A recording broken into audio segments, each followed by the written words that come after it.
Victorian Secrets, Chapter 7, and that's how the cookie crumbles. Brownie and Christian came back into the Ark, and Christian looked relieved. As they walked in, the commander opened a closet. He had grabbed a few AR-15s and gave one to Christian, Cupid, and myself. I personally wasn't comfortable with it, but it was necessary. Gentlemen, we need to be armed, as you are all too precious to me, and I don't trust many outside of this room. Cupid grabbed it and immediately didn't know what to do with it. I felt the need to say something. First and foremost, this is not a toy. This is a weapon that needs to be treated as one. You may need to fight, and I hate to say it, but you also may need to kill. Cupid looked at me and everyone in the room. He looked back at me. But I can't. It's not who I am. There has to be something else I can do. I understood where he was coming from, and I agreed. Oh, you're right. It's not who you are. Commander, Christian, is there anything Cupid can do, besides kill? Both had to think for a second. Then Christian had an idea. Yes, actually there is. I can teach him the science of this world. Good. That seals it then.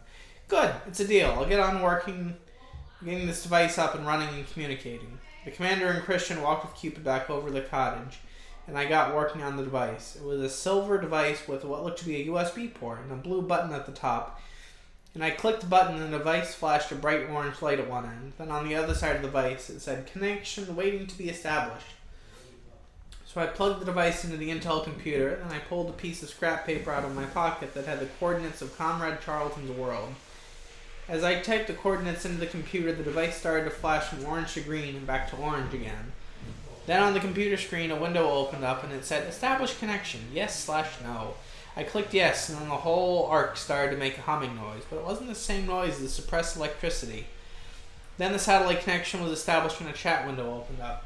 "Hello, this is Comrade Charlton. Who am I speaking with? This is a channel reserved for emergency use only." I quickly typed back a response. "Hi, Comrade. This is Charles. And I'm in a universe that's on the brink of war. It's a long story, but the Cessna has been destroyed. We need your help. It's a long story. ... Ah, yes. Hello, Charles. Reinforcements will be sent shortly. I hope you and Cupid are well." "We were, for the most part." "Yes, we are. And Cupid used catnip and I smoked in the void. I doubt you'd recognize us. ... Aha! Yes, I should have warned you about that. No worries. Defenses will arrive shortly.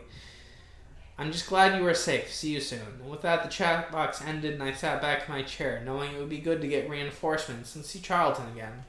The war had officially begun, and now we'd end it.